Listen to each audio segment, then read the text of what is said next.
keys.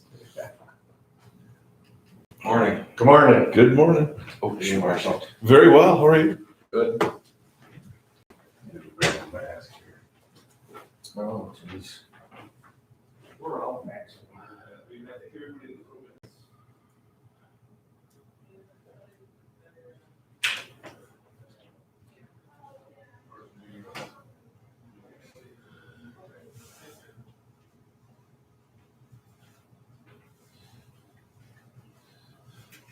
How have you been, Uncle John? Good, how about you? Good.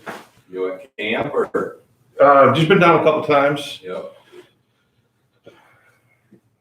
The water's low, I guess, huh? Yeah, Isn't that something? it's depressing. Okay. They have to put the boat lift in the middle of the bay, Really? just about. Here it is, it's May right now, right? Yeah. So, I mean, we've been getting rain the last 2 weeks, but. I was up in Messina not yesterday, a couple of days ago, and I was talking to this guy, and he goes, yeah, he says they've slowed it down. He says they're only releasing, 102,000 cubic feet per second more than that's coming in. I'm going, Yeah. as low as we are, why are they releasing anything? Well, it's sort of a balancing act, because they have to maintain the 27 feet in Montreal. And the Ottawa River is low this year. Low, yep. It's a So double that whammy. being low, they gotta dump our water. Yeah, and they couldn't, just like in 17 and 19, because Montreal was high, they couldn't release it at full bore out. Right. So it's like you're bad situation one way or the other.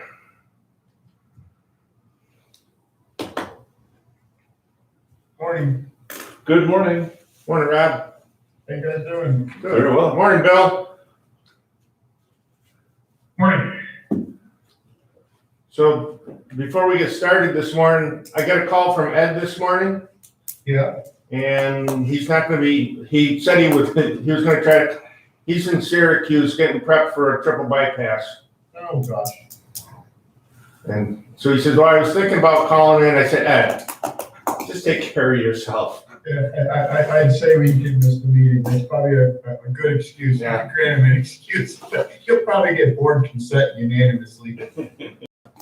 How is Joe Russell recovering still well? Joe was having surgery this week. Yeah, I know that he's been working, doing stuff, so. So he's recovered from his mild stroke or whatever. Now they're just addressing the cause. Yes. Yeah. Okay.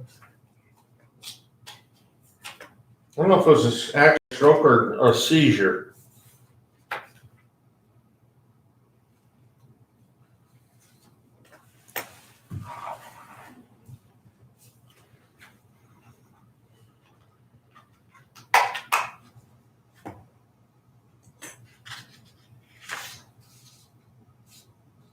Hey, Rob Aiken, I see you like that picture you sent me. Yeah, I noticed your website update. It looks great. Remember that picture? Yeah, it's that one, exactly. That picture. That's the one. You built that. It was, so this article, it's the BAC Journal, it's a nice big article, all these photos. And Andy and Tony went down for it. And when they were down there, they sent me to Utah. I guess they didn't want me in the photos. Well, yeah. Did you expect anything else? There's no mention. You were the support cast. Yeah, right. It's like being at Disney. It's like being at Disney World, right? Yeah, I embrace Except this. you're more costume.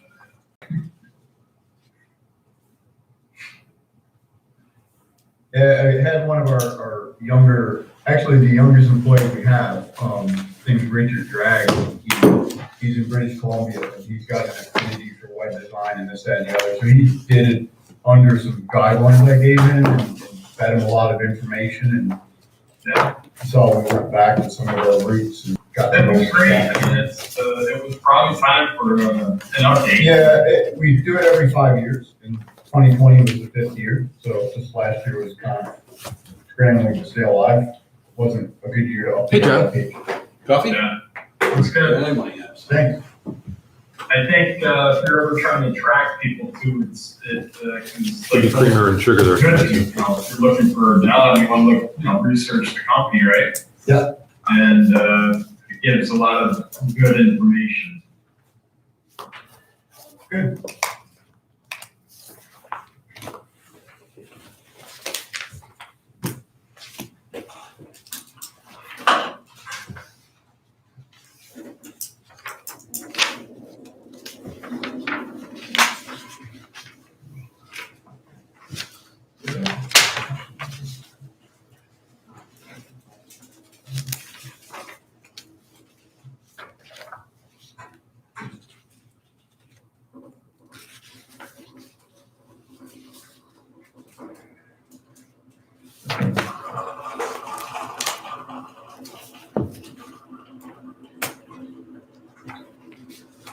Hi, Paul. Hi, Bill. Good morning. Morning, Paul. Good morning.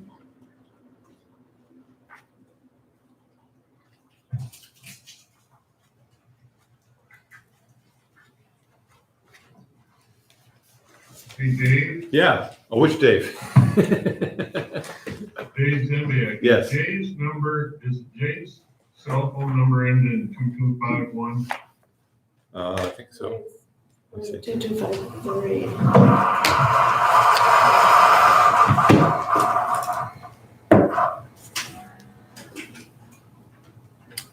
Uh, 2251. Yep. Okay. He was texting me last night about a Farm Bureau meeting. I don't have him in my phone by name, so I didn't know. Yep. But I'm sure. Either that or your car warranty is going to expire. Yeah. Or your student loan is gonna, Yes, yeah, Paul, your student loans past due. Good, they can repossess my whole career. Well, actually, nowadays, the government will just pay it off for you. yeah. Exactly. I think you're gonna be able to make it, Bill. He's a dedicated professional. Yep. You're muted, Bill, if you're Yeah, talking. since I'm talking, I can't hear. I stole about our water, so I can't have coffee right now. That's right. Nothing hot.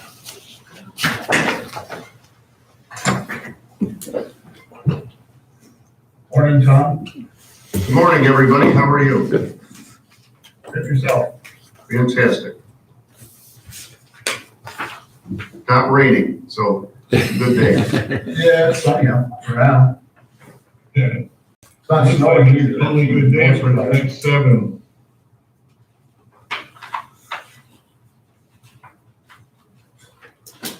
Paul and Lisa, good morning. I want to let you, Ed's not gonna be with us today because he's, in Syracuse getting prepped for a triple bypass. Oh. Yeah. Oh, no. He said he was gonna try to call in, but I said, don't worry about it, Ed.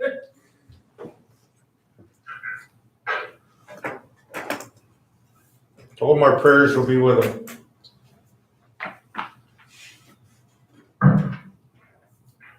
I know that's not politically correct anymore, but too bad. Morning. Good morning. Hi, John. Morning, John. Morning. Morning. Marshall, that's Christine. Yeah, Chris. Yeah. Morning, Chris. Good morning, everyone. It looks like Kent is in. It's not really Kent. It's Yeah, that's right. The captors. I think it's Jimmy Hoffa. Come back. You heard we were talking about labor today, so Hoffa came back. Looks like we have everyone here. Yep. Well, good morning, everyone. I'm going to call to order the Jefferson County Local Development Corporation. This is our monthly meeting, May 6, 2021. And first off, I'll stand for the Pledge of Allegiance. I Pledge allegiance to the flag of the United States of America, and to the republic for which it stands, one nation, under God, indivisible, with liberty and justice for all.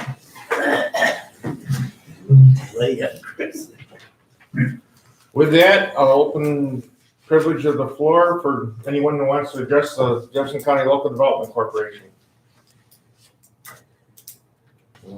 Since none, we received our minutes from our April 1st meeting. Is there any additions or corrections? Move the minutes as presented. Second, this is Chris. We have a motion and a second. All in favor, aye? Aye. Opposed? Aye. Motion carries. Thank you. Treasurer's report, page 6, Rob? Yeah, page 6 of your packet. So we're achieving on a linear basis, 102,000 a month break even income. And on the expense side, we are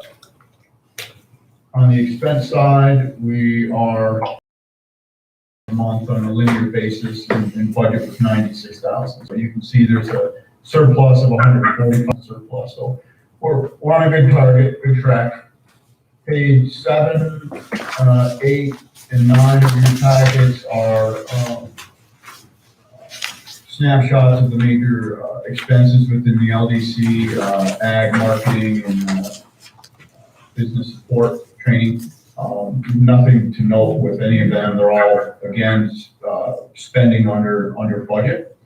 Page 10 of your packet is the balance sheet. Quick assets, virtually no change. They're about 5,000 lower than the prior month. Receivables about 63,000 higher than the prior month. Total current assets 58,000 higher than the prior month. Total assets are 32,500 lower than prior month. Total liabilities are decreased 34,000 from prior month. Total capital, again, virtually unchanged, 2,200 higher from prior month. Page 11 of your packet are loan programs. Well, a question for you on one of them. We've indicated 30 days interest only, LCO Destiny. I don't know, I had a recollection we did a 6-month thing and it was up in April. Is that considered current right now? That would, I believe it would be still current, yes. Okay, because I thought we did 6 months, October 1st. I can't remember what we did, but it seems Yeah, to be you're right. I didn't have the fortitude to go find the actual numbers. So I thought it expired April 1st, which would mean it's not necessarily current. There was an interest payment, but anyway, I'm sure you can take a look at that. There was also. We're watching that one That closely. was gonna get paid off with an income tax return last year, and that never occurred yet. That's correct. Okay. Yeah, we're watching that one closely, Rob. Okay, yeah, no, I just, there was a couple things. I don't think it's in arrears. It's just that I thought the moratorium was up the 1st of April, but I could be off a month. A question, Lyle, on page 23 of the packet. It's probably just an abbreviation as much as there's a check 5535. It says Watertown LLC. I just didn't recognize it. It's for 4,600. It's page 23 of the packet, 5535 is the check number. It's abbreviated Watertown LLC. I'm assuming it's Watertown Local Development Corp, but I'm not really certain. What was that number again, Rob? 5535. 5535. That might be a typo. It says LOC, might be Watertown LDC. I think it's LDC. Okay, because it said Yeah. LLC, and I was trying to like figure out what that could be. Okay, that makes better sense. Yeah, it's probably one of our participation Yeah, loans. it's LDC. And we also had a $2,000 check to Lewis County. Was that a contribution towards one of these co-events we're doing? One of the programs, yes.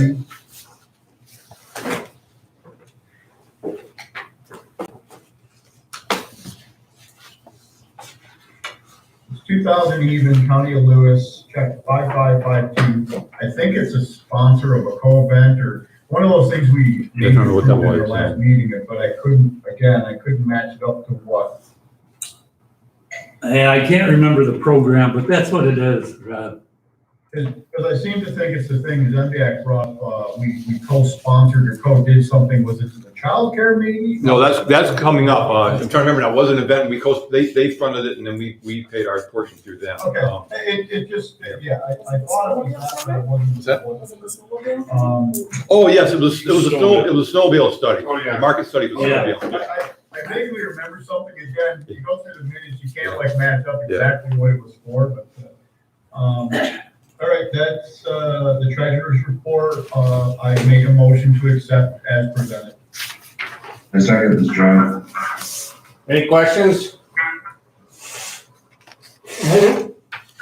On the motion, all in favor, aye? Aye. Opposed? Motion carries. Thank you all. Page 25, alternative energy. Bill?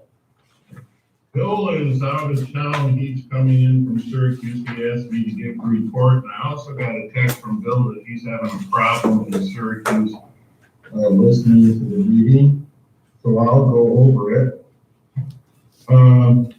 We had a joint meeting with the Road Review Committee this month, and we reviewed a community solar project in Brownville. That should be on our agenda for the IDA meeting for action. We also had a long talk about disincentivizing solar or incentivizing solar, which is the best way to go when it impacts ag lands. And Jay had provided us several different concepts, and I think what other counties are doing. I think our answer, we come up with a disincentive, or let's say having an add-on to the pilot if they use prime or high quality farmlands. We also talked a bit about, even though they're smaller projects, Jay was concerned about the segmentation of small chunks of ag lands being converted. So he thinks, well, I was of the opinion we needed to look at this mostly for the large scale projects. Jay made a good point that these small projects, based upon the sheer number that we're doing, could have an impact on agriculture. We also had a little discussion about the UTEP, but that again will be talked about in greater detail in the IDA meeting today. Jay is working on setting up a meeting with Elizabeth Walters from the Farm Bureau. She's kind of the lead on the 94C reviews. I think we'll all hear more from Jay when he formalizes a date and time for that to happen. I think that'd be a good meeting for everyone to sit in on. And hear how Farm Bureau views these large scale and community solar projects and their impacts. Have we done any more, Dave? I'm trying to set up a meeting with Lewis County IDA to hear, since we have one project across this. No, line. I will give her a call, but I have not done that yet. Okay. I think it makes sense It does. that if we do get a good meeting set up with the Farm Bureau, maybe they'd want to listen in too. Yeah. Just a thought. We also had, we had some issues with a couple projects we talked about briefly, but we're still waiting on more information before we can finalize what our position might be on those projects. And other than what is on the IDA agenda for discussions about the UTIP, that's pretty much what we did in the last month. And if there's any questions, I'd be happy to try to answer them. And now just to clarify a little more for those that weren't there, what Paul was talking about incentive versus disincentive. Right now, our UTEP, as you know, is $5,500 per megawatt, which is within about what a lot of the IDAs across the state are doing now. As opposed to, say, an incentive where you give a discount if they use less than prime farmland. We're talking about is add a premium if they're going to use prime farmland. If the intent is to try to encourage them not to use prime farmland. The reason being, all these solar projects, they're willing to pay $5,500 across the state now anyway. So, offering a discount is not really much of a disincentive for using farmland, where if you're gonna add a premium to it and add a cost to it, that seems to make more sense if that is what your option is.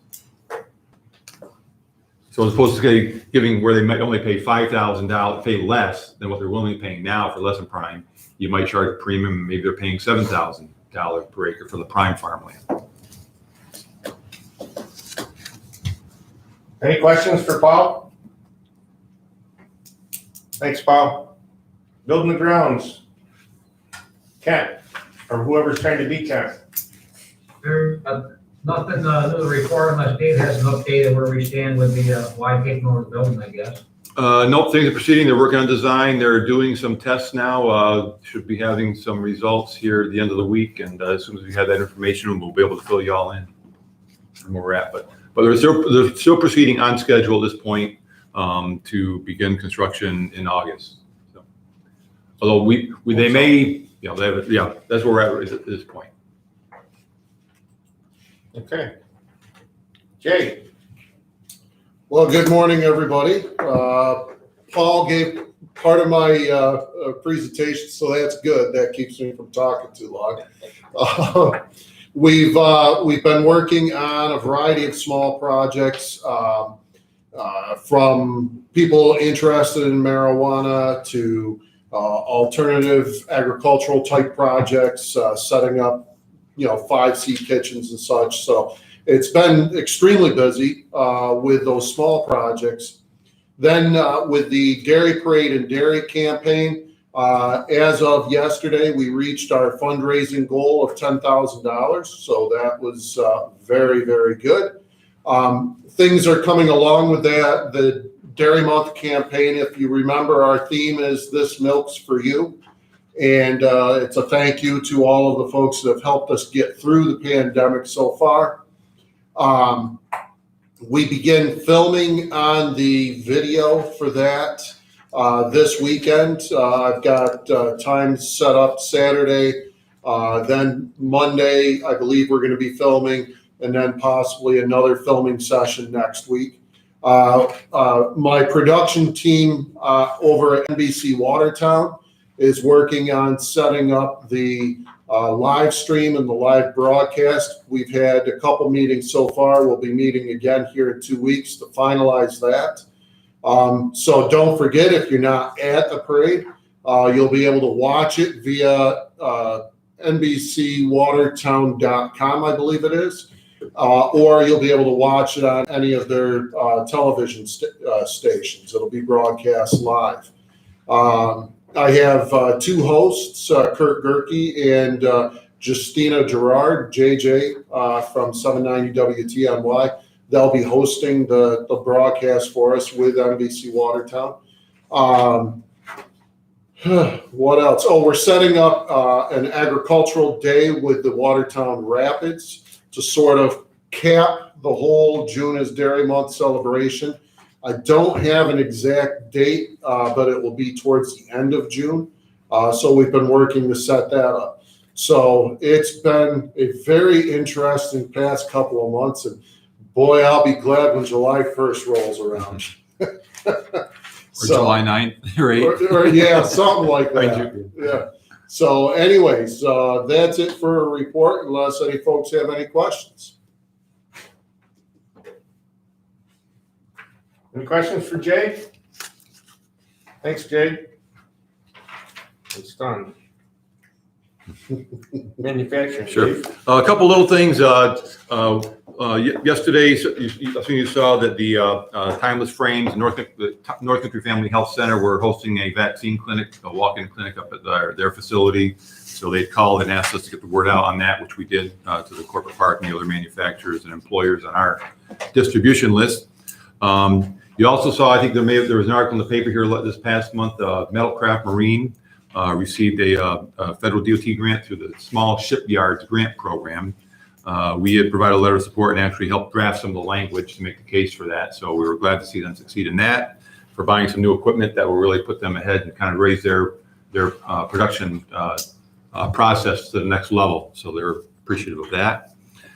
On a workforce related issue, Early last year, mid-year, we had pulled together a group with Lewis County, St. Lawrence County, our counterparts in economic development, the Workforce Development Board, the BOCES, and PBS, talking about some workforce things, trying to, again, as we try to encourage more awareness of the opportunities for those with the trade skills. So we helped pull that group together. Basically, we came to the conclusion of pursuing 2 different grant applications through the Northern New York Community Foundation. They have an economic development fund, which was set up with the funds that were left over by the former Jefferson County Chamber of Commerce that we've worked with in the past sometimes. So BOCES got a grant for $4,000 out of that program we helped with, and WPBS got a $6,000 grant. On PBS's side, they're going to be working on some curriculum development and enhancing that GPS for Success website as a resource. And on BOCES, they're going to be getting some equipment to further expand. They have a if you look at BOCESTV.com, they have sort of an online TV channel, if you will, on promoting the trades. And the idea is they'll be using this equipment and producing a program where they highlight successful BOCES graduates, showing how well they've done in their careers and kind of showing that you can actually make a lucrative living, viable career in some of the trade programs, and giving real examples that people can relate to. So we're excited about that IDA. So. Dave? Marshall? Good morning, everyone. Just very quickly, some things that I've been working on. We continue with the READY program and working through that. Arsenal Street building contents still have many cubicles available, so any business that you can think of. We're sort of moving past the strictly nonprofits. Just if you need a cubicle, let me know, kind of stage where we get rid of these things. Our marketing campaigns in our targeted markets continue to run. Buffalo, Albany, Syracuse, Kingston, Belleville area, Southern Ottawa, zip codes, and banner ads and YouTube stuff. New website's going great. Pretty much all the content there has been filled out. Have lots of beautiful pictures of the river. Had a couple of photographers that have allowed me to put their photographs on the website, and they look beautiful. And another thing, we're talking about labor a lot today. I was on 7-9 topics, but this week was labor, and Cheryl will knock that one out of the park. Just a beautiful voice. It was a very well done radio spot, I feel. Yeah, any questions? Yes. When you were talking about the furniture, you said we have a lot to get rid of. Are we still operating under the impression that once we close, we got to get that out of there, or that it becomes a wise problem? We are going under the impression that we have to get that stuff out of there. Okay. That's. I thought we'd gotten to the point where if we'll get rid of what we can, and then it becomes their issue. So, how many workstations are left? Probably 250. We started out 400, but it's really picked up speed quite a bit. We have people going over there every day to remove stuff. We're not going to get there to where we get rid of all 400, but we're going to be a lot fewer than I was concerned about being a couple of weeks ago.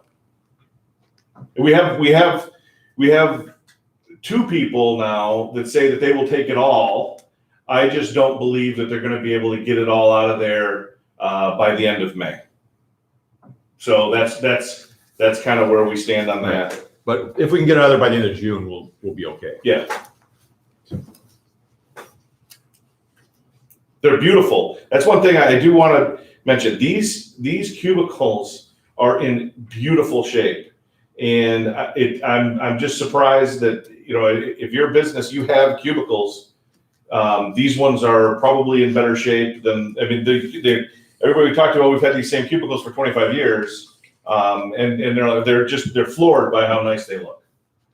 So honestly, if you walk through a business and they have cubicles and they're looking a little roughshod, send them my way.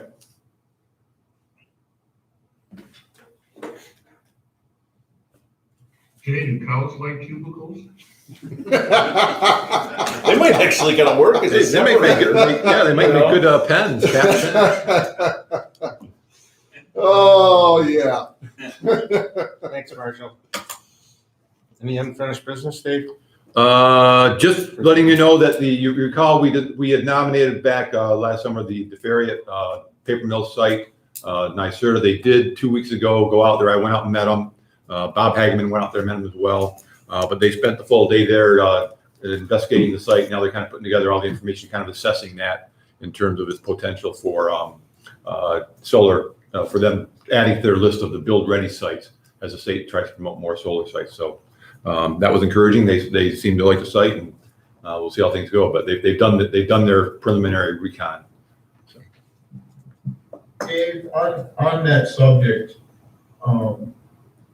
I know I asked several questions to NYSERDA after that presentation as they requested. I'm not sure if other board members did. Never got the favor of a reply. I'm not sure if it was just forgotten about or too difficult questions. Or it could have been overlooked. If you want to send me those, Rob, remind me. I'll follow up with them. I'd have to find them. But yeah, it's probably unimportant at this point. They did ask us to provide questions. Right. And seemed like there was an interest in answering them. I did send a reminder to, I forget the lady's name. Jen Manera. Yep. Jennifer. If I can stumble across them in Right. my downtime. All right. I'll look back and see if I can find them too. Okay, thanks. So, under new business, we have resolution number 0506 2021.01. It's a resolution to support childcare training and the establishment of new regulated home day care facilities in Jefferson and Lewis counties. I entertain a motion and a second for further discussion. So moved. Right. Rob, will I also? Dave, you want to Sure. go over this? Yeah, so this is, we put in the resolution, childcare, for several years now, we recognize this is a challenge for workforce. The lack of childcare makes it difficult for some people to, for their work schedules, it makes it difficult it's a recruitment problem for employers if people can't get access to decent childcare. The area has notes here, the Child Coordinating Council had noted that 86% of the North Country census tracts are qualified as what they call a child care desert with inadequate care. And here there's about 6.7 children for each regulated childhood spot available, and 100% of the county is considered a child care desert. We did a survey as part of the regional council that we work with. We did a survey back in 2020. It was one of the top concerns of employers. It was even further exacerbated by the whole COVID-19 pandemic, with even impeding childcare more. If people got good childcare, they can there's more of a stable workforce. It's more dependable that they can show up, and it's also even just recruiting folks sometimes can be an impediment. So this program, actually, again, give credit to Lewis County, our counterparts in Lewis County, for putting this together and bringing together the Community Action Planning Council and JCC, which both provide child care education to help applicants understand how to run a child care, home-based child care properly, register, meet all the requirements. What's nice about this too is it also includes a small business development center, provides some technical assistance and training, not just for complying with the regulations for home-based child care, but also just on how to properly run a business, managing your taxes, collecting payments, all that kind of thing. And there'll be ongoing technical assistance. And the training, other than the $25 background check that applicants will need to do, the training will be free. So this will be a way for us to start making a dent. And it has been determined in the past that home-based child care is kind of really where we can start making the biggest difference as a region, is just getting a program going to get more home-based child care. Because with the institutional type settings, although there's a need for that, it's more marginal in terms of economic viability because of the much higher more highly regulated in terms of ratios of instructors, the things you have to provide on the site, because you're dealing with a larger number of children, various ages. So this is a way to respond and provide something that's more flexible and more accessible to the general population. And at the same point, we're helping to create a number of these small businesses. These home-based childcare facilities are a way for some people to start earning income with their own home-based business. So it's a just over $45,000 program. Our share will be $24,000. Lewis County is picking up the other portion, about $22,000 or so, and we'll get this thing going and start recruiting participants and put them through the program. Any questions? The number that's on the resolution, the program seems great and everything. The number that's on the resolution, looking at the budget, that number doesn't exist in the budget. Is it kind of a rounding, or like year one subtotal is $42,460 according to the literature attached, and then it's estimated. Yeah. So what so Lewis County got the thing going. They're going to go ahead. If they couldn't get a partner, but they're including us. There's actually an additional $3,000 to that total cost. So that's for additional marketing to handle Jefferson County. So we're picking up that additional $3,000. Okay. So should we? I mean, minor stuff, but should we add the $10 if it's an additional $3, or is the number on the resolution the correct number? I guess is the question. Because it's $42,460 plus whatever you said was added since. Yep. Okay. So the 40 where it says 45,450, that should be 45,460. It's 45,046. Okay. So I was just having trouble figuring out where the numbers came from. Right. So it's 45,460, but that's year 3 subtotal, and the resolution's for the first year. So shouldn't we be doing the year 1 subtotal, 42,460? That's what I'm saying. The year one, we're adding 3,000 to that for additional costs for marketing in Jefferson County. Okay. Yeah. So it's just by chance that it matches. It's just by chance that it happens to look the same as the year 2. 45,460. Yeah. Yep. Yes. Yes. Yep. So it should be 45,460 is the total cost. Okay. And we're just. How do we plan on recruiting individuals? They're doing some marketing through social media, some advertising, and getting the word out through various channels, and we'll do the same. I've already talked to one person, told them we might be instituting a program, and so it's okay. Where would I direct them if they're interested? The Community Action Planning Council.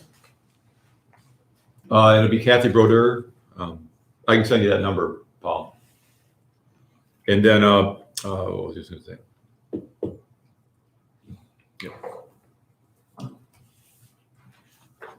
Any other questions on the resolution? No questions on the resolution. All in favor, aye? Aye. Aye. Opposed? Resolution carries. Thank you. Sounds like a good program, Dave. Yep. Anything else for the LDC?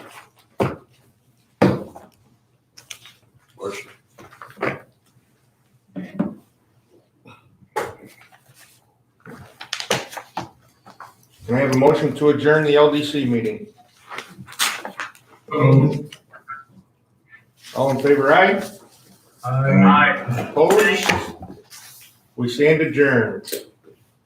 With that, I'll call to order the Jefferson County Industrial Development Agency.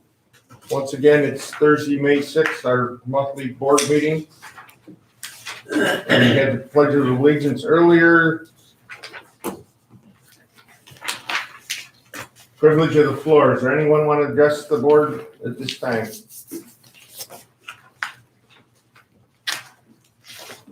Seems none.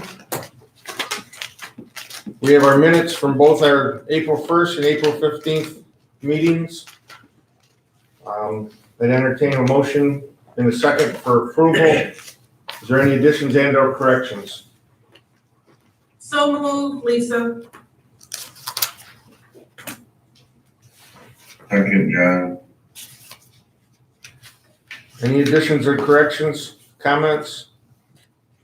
On the motion, all in favor, aye? Aye. Aye. Opposed? Motion carries. Page 56, treasurer's report. Rob? Page 56. So we are receiving revenues of right now 118,267 per month, which is a little better than budget. It's later in the year, so it looks like we could achieve 150 to 200,000 surplus above budget based on some of the closings that have not yet occurred in some of the solar projects. And on the expense side, we are spending slightly less than budgeted. And it does appear that we might spend a little less than budgeted by year end. Currently, we're about 80,000 revenue over expense surplus, and that should go up as of year end.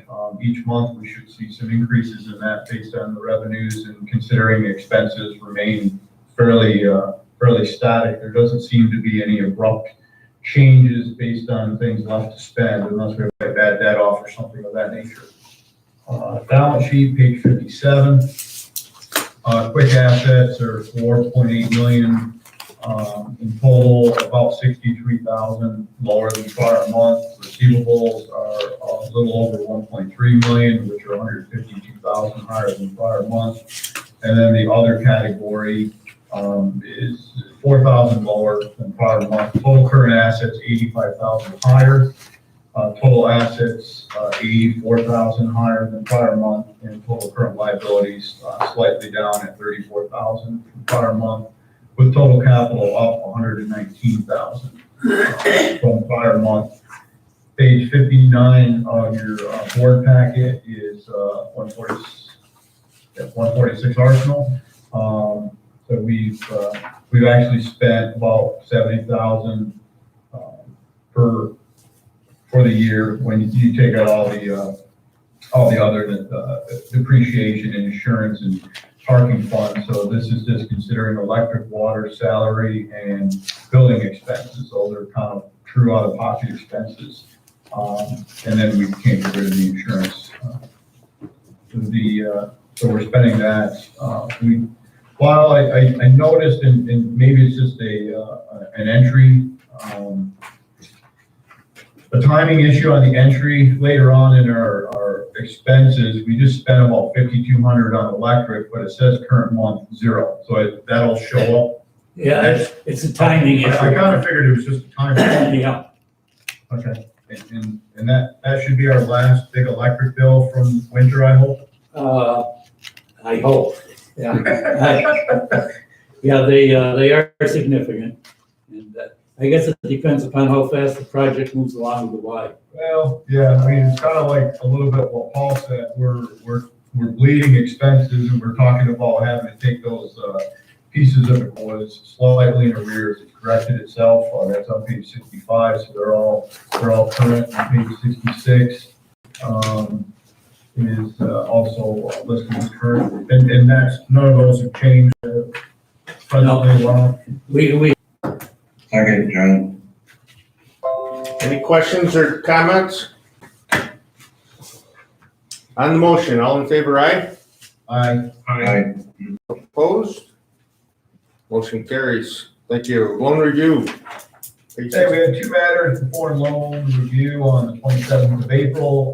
The first is there's resolutions for both of these, or one. I think they're both resolutions later on. Anyway, their RTP is looking for a micro enterprise loan. Their business write-up looked like a well thought out business. They're looking for a request of 10,102 in the micro enterprise. It checked all the boxes with regards to its availability of those funds and within the loan program itself. The committee made a motion to present that to the full board for consideration. That'll be done later on in this meeting as a resolution. Yeah. And also, we accepted and reviewed and presented an application for a new solar project called NY18144 Game Farm LLC. It's in the town of Brownville. There were a couple questions. The applicant was present during the committee hearing. I again, it checked all the boxes. It looked pretty consistent with the projects that we moved to the full board. And again, the committee granted that application complete and presented it to the full board, I think later on for consideration. Paul brought up the unfinished business with regards to prime farmland and how do we deal with it within the context of our draft UTEP, and then just also in general. Prime farmland is very important to Jefferson County and presumably all of New York State. And we have to make all of these businesses and all of the compatible land uses mesh very well. So that was debated, discussed. We really didn't get to any final resolution. I think there's more thought process about the route we want to go. I know we recommended to Dave Zembiak, that is, to maybe consider a special meeting for just to discussing the UTEP, because it could be an hour and a half, 2 hours, and it's kind of due within the context of our normal board meetings, and maybe get all of the board to contribute into one final push to get it over the line. So that was a discussion to leave it as a recommendation for consideration. I believe we all have received markups of a draft UTEP. We've received a lot of the information through Dave and Marshall and Jay with regards to prime farmland and how other counties are considering it.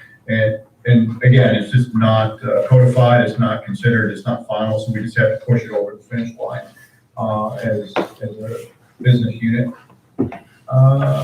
That is pretty much everything we discussed, and there's a couple little minor matters in the note that we don't need to bring up during the minutes. So that's the overview committee report. Thanks, Rob. With that, on page 75, we have resolution number 0506 2021.01. It's a resolution for authorizing a micro enterprise loan to Suzette Robertson Therapy. Oh, okay. Therapy. Kidoki. It's a loan in the amount of $102. To be for a 5-year amortization with a rate of 5%. I'd entertain a motion in a second on this resolution. I move it. A second, John. Discussions on this resolution? No discussions. All in favor, aye? Aye. Opposed? Resolution carries. Thank you. Unfinished business.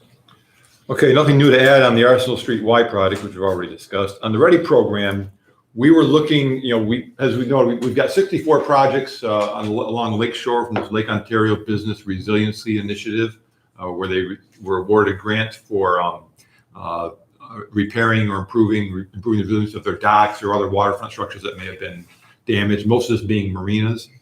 Looking at that, we did send out a letter with a form kind of requesting some contact information and updates. We only got maybe less than 25 letters back out of those 64 about that they actually responded, filled out. There's probably another 7 to 10 that just got returned to us for not being available at the address. But apart from that, looking at the list, we're hoping that we might be able to design a program where you charge a minimal fee to those that we're looking at maybe what could we do in addition to the loan program and waiving the fees and the low interest, which can count as part of their local match. And that interest savings, we might be able to provide a sales tax benefit for the supplies and materials for a lot of these projects. And the concept we had talking to Attorney Miller as well was that we could, designate those as tourism projects. So some of these would not qualify if they're private yacht clubs or neighborhood associations. They wouldn't qualify. We couldn't qualify those for a tax break. If it's a tourism-related industry, like a lot of these are, knowing how much of our waterfront communities rely on the boating and fishing. But we're thinking about charging a minimal fee to those that we're getting a larger benefit, and then using that revenue to provide grants through the LDC for those that were so small it wouldn't make from administrative or legal point of view for them to actually do the sales tax benefit. as we ran the numbers, there's really not enough, no way to make it really work that way. So I think all we're going to do is we won't be able to help those smaller projects, but for the larger projects, offer to consider sales tax abatement to those projects. Since it's just strictly sales tax and making them an agent of the IDA, that the legal cost would be minimal. Justin could do sort of a normal template. We would have to review each one just to make sure there's no seeker or other issues involved. But for those that do that, we may, I think, because even for the most part, most of those are still kind of smaller in terms of the benefit compared to what we typically provide for a sales tax break, that we may reduce our fee, which is normally a quarter of the savings, the sales tax savings, that if the board was agreeable, that we would charge only a 10% fee. So we would only charge a fee of 10% for those savings, in sales tax. So it would still be beneficial for them to pursue the program, just to kind of cover a lot of our administrative time and cost on that program. But any of the projects that are already completed. Yeah, if they're already completed, we can't help them. Yep.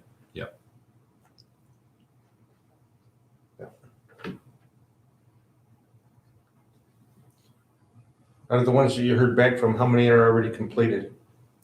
A handful of those probably, but there's probably, thinking back, there's probably 6 to 10 that are, if not completed, large, did a lot of the work already and largely completed. So I don't think it's going to be a large number of projects. But if you want to help where we can, we could offer that, or we could just not do it at all. But Then they don't get their local match, and they would just have to show that they do have to demonstrate their best faith effort to obtain that 5% local match. So for some of those that are already completed, we provide a letter saying, hey, we can't do it retroactively, or some of the other ones saying, because of the legal fees and the other administrative fees, particularly with the ones that were smaller, that it didn't make sense on their part to pursue a sales tax abatement through the IDA, because it would actually cost them more in time and expense to actually go through that process and to just pay the sales tax. but there is an avenue where they can Yes. get by that. We could simply say that it doesn't make sense, and we'll just provide a letter to that effect if you want to do something like that. Okay. I mean, I hate to see them lose it because Right. of that 5%. Yeah. So Yeah. as long as there's an avenue where Right. they can still get that, Right. that grant without the 5% community match, that would be good. But we do have some that will probably request that. So the question is if we want to consider that or not.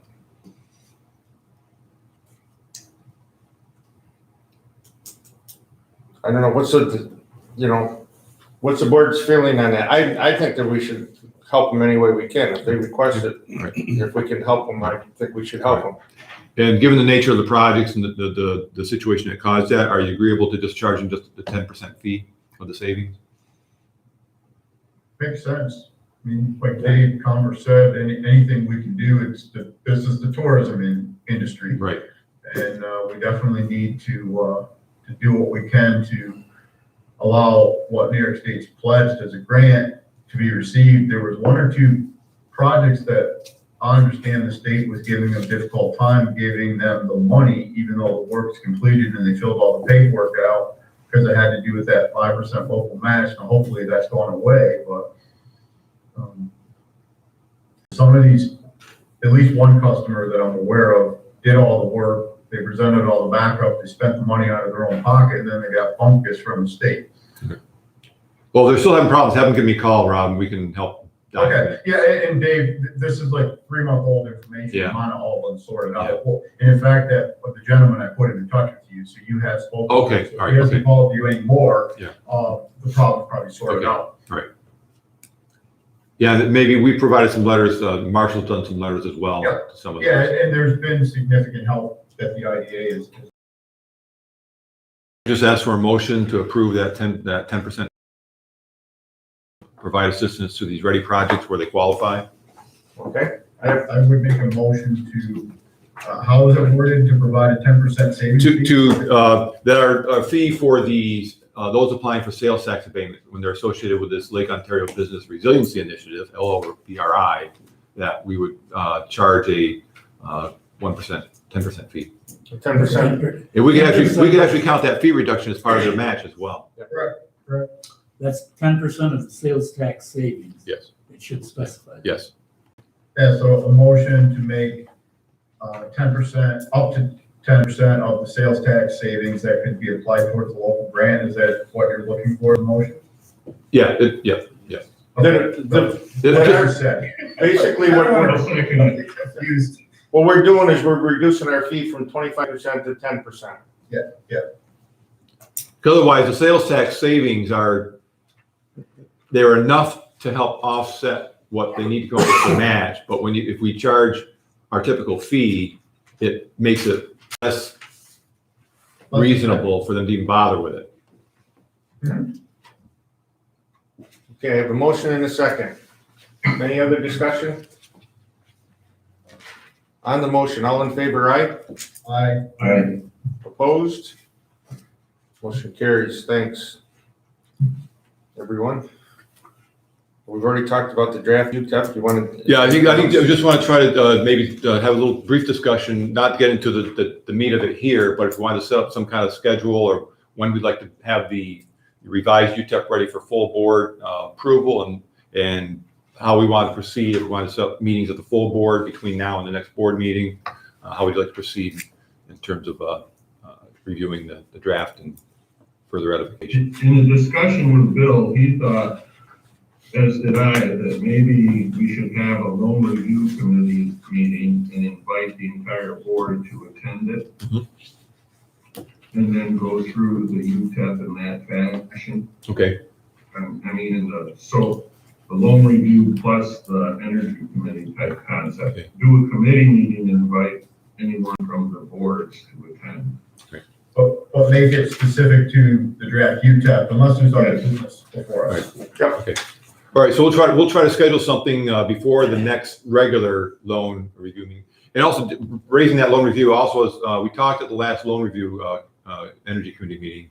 Paul is our designee to attending the Watertown Industrial Center Local Development Corporation, the JCLDC here, the facility we're located at, which they typically meet that same Tuesday. So for those that we talk to, just make sure, are you amenable to moving that loan review committee meeting at the end of the month to Wednesday rather than Tuesday? Yeah, I mean, it's just during the day, so I have no issue if we can do this through bylaw, just change the date. Right. Along with proper notice to the public, I have no issue. Okay, all right, so we'll do that with the regular meeting. In the meantime, we'll do a little quick poll to find out what works best between now and then for a meeting specifically to discuss the UTEP. And what I'll do is in the meantime, I'll resend the most current draft, so it gives people time to think about it. If they have any comments, funnel them back and forth to us. We'll work with Attorney Miller, and we can kind of make some changes as we go along to bring to you when you meet and be further along. Dave Zembiak or Dave Cumbers, I know we have some projects that a lot of stuff has been going on and they're gonna come before the board soon enough. Do you anticipate June, July, and August to be significantly more busy with some of these large projects that we're gonna be considering? Or is that too early and premature? I'm just trying to fit in when we want to push this UTEP over the line. I don't think so. As we talked before, right now, our UTEP applies only to projects of less than 25 megawatts. These large projects, we can just say we're not accepting applications at this point in time, encouraging them to wait. Well, let me clarify. Yeah. I was really talking about some of the things that we're doing in our industrial park and stuff like that. Those projects are at the point where they're going to get cycled back through the board, and there's going to be more significant time investment in those, I assume. Oh, there will be probably, yes. I mean, at this point, yeah, he's been working on some other issues, but we'll be meeting with him later today and get things moving on that front. I wasn't really talking about other renewable energy projects. Sorry, okay. And the moratoriums, it was about, I think all of the board would agree, our primary focus needs to be on developing and improving and getting business to locate in Jefferson County. And the UTEP is just one vehicle, and if that needs to, be delayed a month or two, or whatever it is, I'm just wondering the projects that we're considering in the industrial park that the public knows about, they're coming to a point where we're probably gonna have to put more effort into approving different things and reviewing stuff. Yes, although I don't anticipate that, I mean, the changes we're looking at the UTEP won't really affect that project at this point. No, it doesn't. Yeah. This is only about time resource. It Yes. has nothing to do with the UTEP. It's about, Yep. if we're gonna invest a couple hours into the UTEP, I don't want to take an hour away from these projects that. Understood. Okay. Familiarize ourselves, because they're quite difficult. Yes, yep, understood. Dave, Okay, that Well- was all. does the, So the UTEP discussion, would that include the farmland protection piece as well? We should make, Yeah. yes, I mean, yes, because we'll be discussing UTEP as well as our policy. I mean, we may not, just like we don't put our $5,500 fee in the UTEP, that's kind of a policy thing, because otherwise you gotta change the UTEP every time you change the fee. But the discussion of the ag should be part of that as well. Is that- Or do they want the presentation from Elizabeth? we need to add that.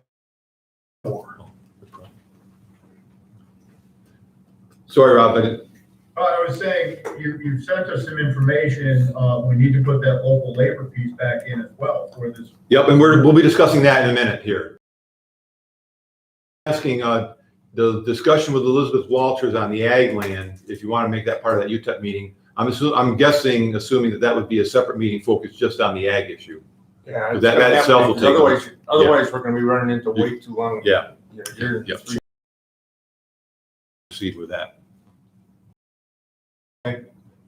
Just a note, I think I told you all already, we did close on the acquisition of the property on Route 12F for constructing the turn lane into the corporate park. So now it's just kind of a matter of working with the county highway department and DOT, making that happen. So I think it's going to be late summer, probably early fall before the county gets to it, just because of the projects they have ahead of them. But the property, we've got the property and we're ready to move. So. Dave, that's the turning lane plus the area for the new sign, or was the new sign closed prior, I forget? Yes, we already closed on the area for the new sign. I thought that was a separate matter. And for the sign, we actually, twice as large as we thought we might need, so there's room to move it, because at that point in time, we didn't know what was gonna happen to the turning lane. As it turns out, the new turning lane right of way does take up a portion out of that, but fortunately, it still leaves us the existing easement. There's enough room to put the sign there, so it's gonna work out. So Marshall's got a summer project. There you go, Mark. And Finally get to use my mason skills. There you go. just a couple more report items under unfinished business. So just so you know, the rail project, the movement of the rail siding down in the city center industrial park is complete. That's done. And all we gotta do is, so we've paid that. The Watertown Local Development Corporation and Renzies will be reimbursing us for our cost for that. We had to incur the cost since we were the owner of the facility, but that'll be covered by them. We just need to finish the actual land swap when Attorney Russell is back from his surgery recovery, that we'll do the final agreements necessary to close and do that swap. Remember, we were swapping our right-of-way property with Renzies, so we'd own the property where the new rail siding is. And also just glad to report, you may recall, for the business complex project, one of the funding sources we had was a $500,000 grant from the Dormitory Authority of the State of New York through their state and municipal facilities program. That's been on hold for now like 3 years, long process. We got a call the other day that they're finally starting to move on some of these projects that have been on hold during COVID. And so actually, Chairman Converse and I both signed the guarantee questionnaire, the grantee questionnaire that was required as part of that process. So that's starting to move now to make that money available to us. And just another thought right now, we're looking at, originally our budget for that project included us getting the power. This is before we knew we had a prospect coming in, covering the cost to get the power down there, the electricity and the gas, and some other costs. We're looking now that we're going to get that process started, but when Convol and DigiClub come in, once they own the property, they're going to have to take over. The National Grid will deal with them directly, and they'll start incurring those costs for running the energy down there. So some of our costs will reduce in that end. And I think what we're looking at doing is, rather than us building an on-site collection and treatment system, which was the original plan, assuming we'd have multiple tenants, that the Convol would take responsibility for doing their own on-site treatment system until town municipal sewers are available. But right now, the town project has got about a $1.2 million gap for building that sewer project that would serve our business complex and serve the Watertown Airport. So I'd like to suggest that we consider offering to the town, if it will help move the project along, to get the sewers out there sooner rather than later. That would provide them with $1 million loan, no interest, we can work out the terms and maybe even consider covering $250 of the cost directly. So if you have any thoughts or feelings on that, we could use some of the savings from the development of the business complex to put toward that.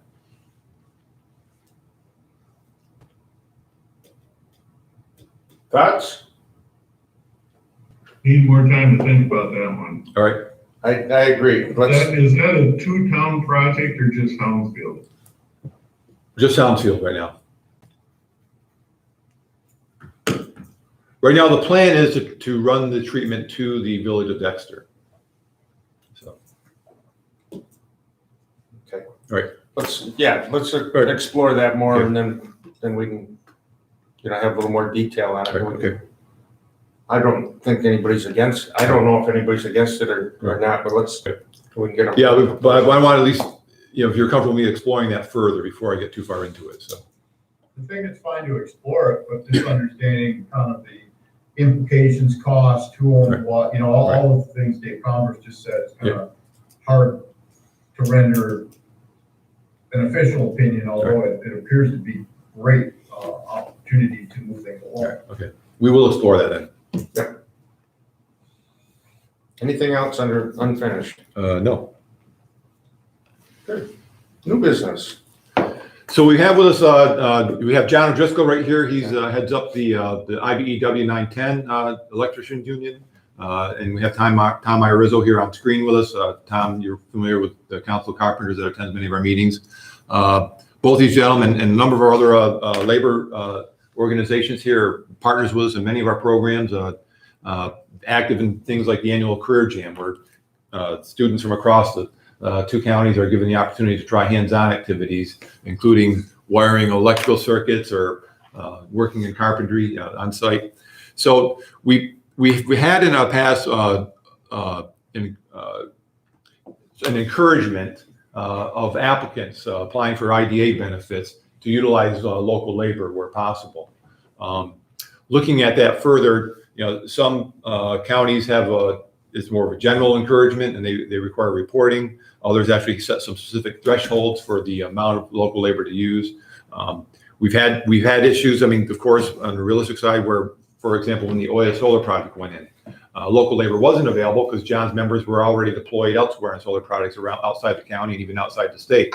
But there are also other opportunities where some of our local labor folks aren't even considered. So wanted to start with Tom and John, kind of sharing some thoughts and inputs from their perspective. And then maybe that could lead a discussion on how we might be effective, establishing realistic requirements and how we might administer that. How do you attract the use of local labor and those kind of things. So I know maybe start with John and then Tom, just kind of overall perspective on. Yeah, because I don't know everybody's background or familiarity with how unions function in the construction. So for instance, with the IBEW, if somebody works for National Grid, they're a member of the IBEW, but they're hired by National Grid first, then they become a member of the union. And another big piece of it is their benefits, their health care and retirement are negotiated, but they're done by the company. With construction, the normal process, they're accepted into our apprenticeship and they become a member of the union first, and then we send them to work economic impact. So we manage all within that. They're called multiple employer funds. Every hour any of our members, apprentices or journeymen work, there's set amounts that get paid for their health care, pension, and annuity. The annuity is like a 401k. And I cover 6 counties, Jefferson, Lewis, and St. Lawrence down here. I've got an office in Plattsburgh. We cover Clinton, Essex, and Franklin up there. To the economic input, I had a trust fund meeting Monday. Our 3 funds, we're self-insured with our health care, pension, and annuity. Right now, we have in excess of $130 million in invested funds. So that economic impact, we take really good care of our members as far, we make a fair wage and very good benefits, and that carries on into their retirement, which is a big piece of it. So now as far as, how a lot of how the work ends up, whether it goes to local labor or, traveling contractors from outside the area, this afternoon at 3:30, Carthage Schools bid. It's a prevailing rate job. It falls under the WICS regulations with the state. I'll bet money that over 90% of the people that end up working on that job will be from, you know, these 3 counties, maybe somebody from Oswego County, but that's and part of it is how things are bid. That's bid today. You're going to put your number in, and that's your number. And especially from our perspective, my contractors, I've got some that very seldom bid to a GC because of the bid shopping that goes on, the delay in payment, and the control on the job. That's a whole, we can't get too deep into that discussion. But so today they bid that job, and they've done their estimate. If they're low bidder, they got awarded that job, and that's what they're familiar with, and they're familiar with those architects and the construction managers, and that. So that work almost always goes to local people, and a piece of it is the prevailing wage. Another piece of it is how it's bid. Now, we've got a private job. I'm not going to mention who it is, but there's a private development job going. That same job was done, or a similar job was done in Plattsburgh, Potsdam, and now it's in Watertown. And there's 2 pieces of the electrical portion. I got one of the pieces in both Plattsburgh and Potsdam, and that same contractor who was from Plattsburgh was willing to come down here for this one. And I called him, and, you know, I assumed they were very pleased with him up there. They hit their deadlines. They did very good work. And down here, the developer said, "Oh, this is what I've got in it, what I budgeted." And he said, "There's no way I can do it for that." So, and another portion of that job, a bunch of local electrical contractors bid, and that developer strung them along. They were low bidder, and then went so far as to string it along the deadline. He went on his own and bought the lights and the switchgear and switchgear package with the panels. And so a lot of it, and I know you have no control over that, but with this, with strong labor language, that does force them to at least give our people a chance. The other thing I want to mention, if a union contractor comes, like if we use the Maple Ridge Flat Rock Wind Farm several years ago, but that was a huge high profile job. There was 2, for my portion of the work, there was 2 electrical contractors. One was from Wisconsin and the other was from Oregon, but they're union contractors. So when they come here, I have in my agreement that they have to hire our people here. So even though they were from out of state and it was a different name on the paycheck and the truck, they bring their supervision and they hire everybody through me. And the most important piece of this is why we're as good as what we are is because of our training. So our apprenticeship program, which we pay for ourselves, roughly $1 out of everybody's wage every hour goes into that training fund. And we train all that. But that contractor from Wisconsin knew when he came here to do the substation up there, he knew that it's the same training program everywhere in the country. And we've got really talented people here. That the 4 things in the back, the warranty issue, that seldom happens. And then the highly specialized labor, I'm going to argue that I'll put my guys up against anybody in the country. I mean, there is certain things we don't have here. We don't have a lot of 80-story buildings and things like that. But as far as the technology and the training, and if there's anything new, we're gonna train for it. And that's been an ongoing process. So I guess the strong language really helps, and it's, it's local, it's, and the local guys that aren't affiliated with the union, they're not gonna work for pennies either. And they shouldn't, it's, and I guess it's hard because of the bidding practices and the bidding rules. That's the gray area, but this language, these types of language kind of helps keep them. They're talking about somebody from California coming to do that. Now, how does that make any sense? Well, I think, John, we talked before too, in some instances where you said, hey, if we don't get the bid, that's fine, but in some cases you don't even get the opportunity. Right, that's the whole thing. Like that Carthage school example. For mine, typically, there's gonna be, and that's a good size electrical project, it's gonna be over 2.5 million probably.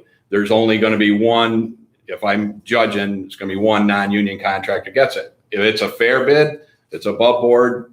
I'm not happy to lose anything, but what's fair is fair. And as long as they follow the rules and pay the rates they should, and everything's fine. As far as, like David mentioned, that I stopped at that solar project myself. And when I pulled in, there was about 25 cars there. There was one New York State plate. And then later they advertised for people for $17 an hour. And that's $17 an hour and no benefits. So that's not. Now, to going forward, these bigger projects, anything over after this fall, it goes into effect, anything over 5 megawatts is going to be prevailing rate. So that'll help. That levels the playing field. Is that part of the new state? Yes, that was part of the state budget. So that'll help level the playing field on some of that. And I'm all for the language. Anything I can do to help, or Tom, anything? Yeah, I'll just add on to echo what John said. He hit on a lot of points. One thing I'd like the committee to consider is apprenticeship language with an effective graduation rate of approximately 30%. I say that because some companies have apprenticeship language with no apprentices ever graduating.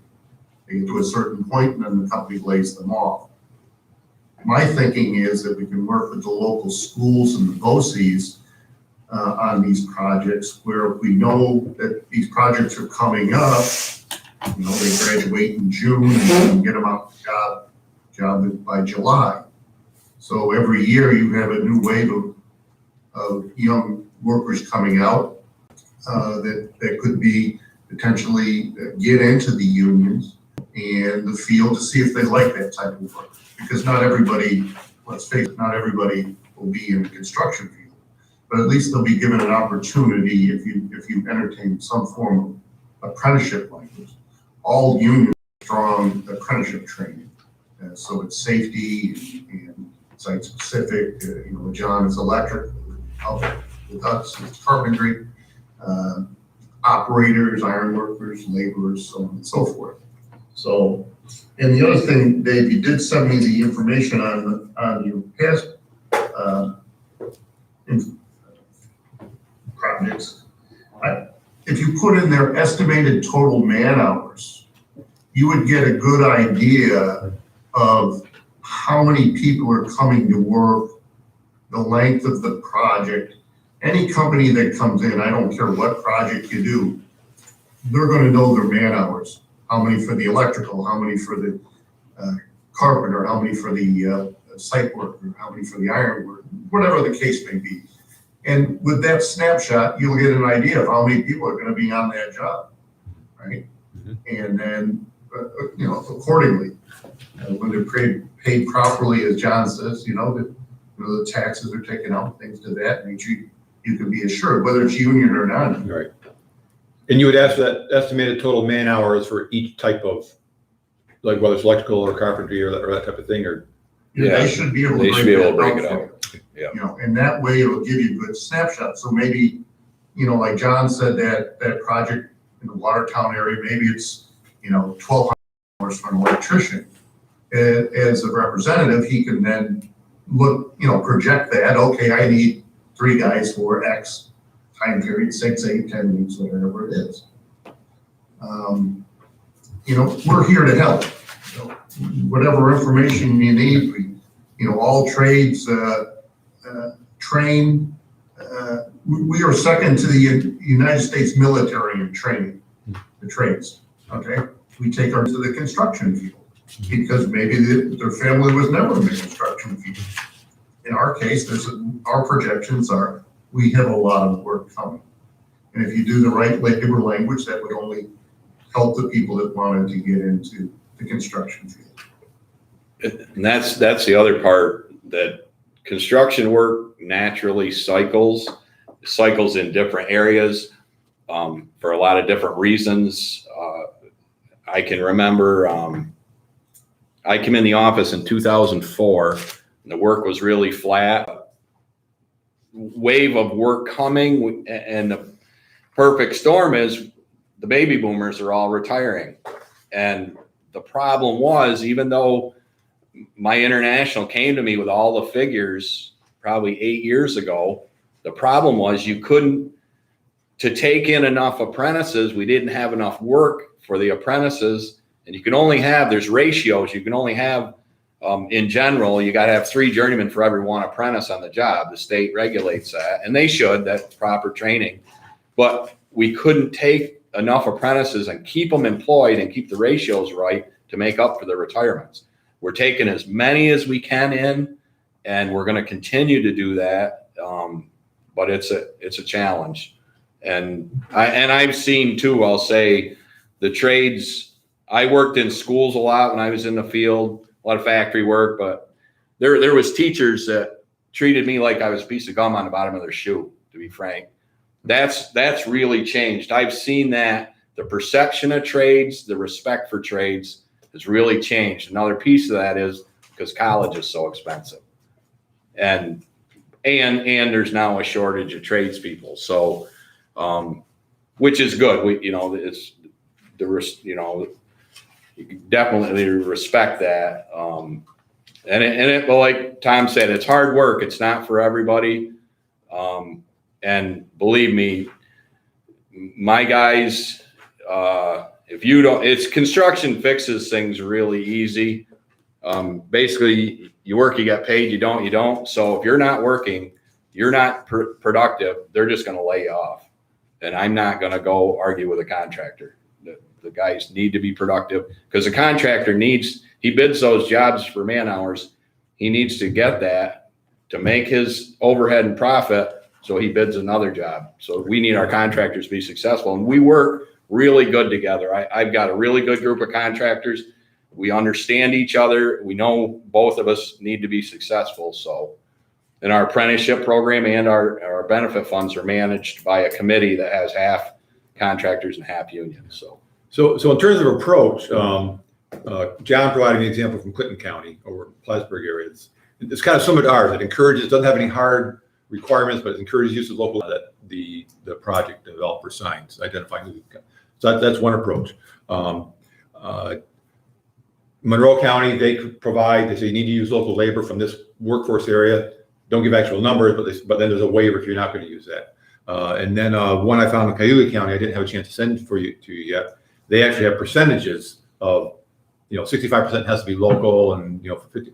And again, they kind of they require sort of a report requirement.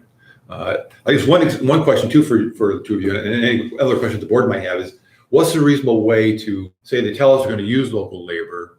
How can you realistically follow up on that? From your experience to document they actually are complying with their agreement. Right, and that's part of the difficult. Even when, like I spoke earlier about the larger renewable energy projects being prevailing rate, even though the state says that, then how do you enforce it? Who on a normal project like that Carthage school, the school's going to be responsible to get certified payrolls. The contractor has to send them in.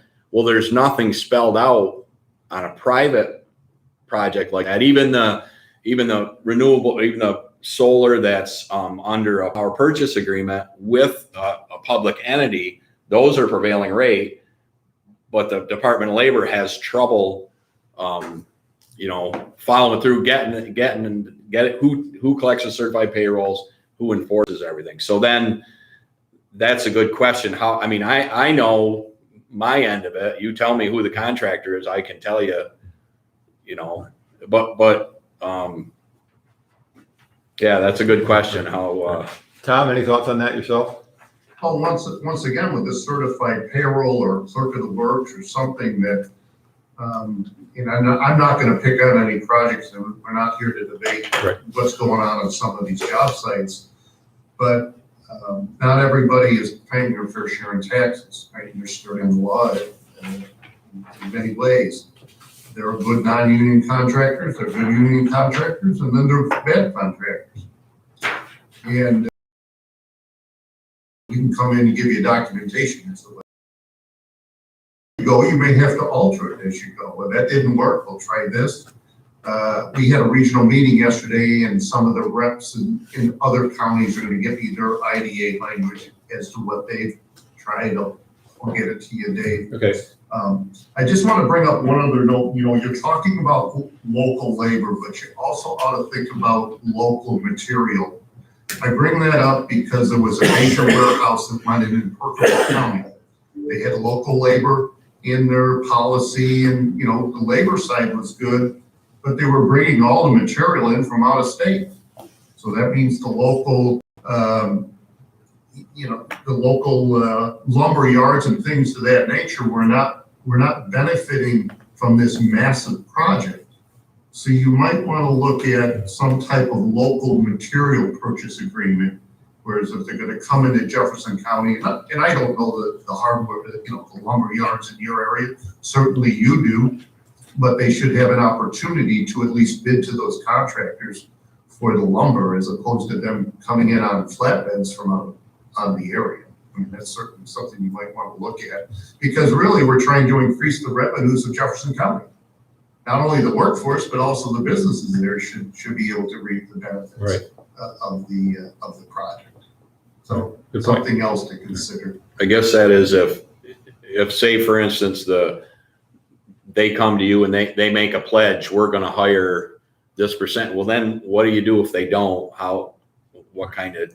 Well, then the idea is that we can enforce a clawback. Right. We can claw back some of the benefits we provided. If we're providing benefits on the understanding of certain criteria would be met. Yeah. If they don't meet those criteria, we have the authority to claw back. That's the thing, just because some will go to no end to, it's like any business. There's people that don't play by the rules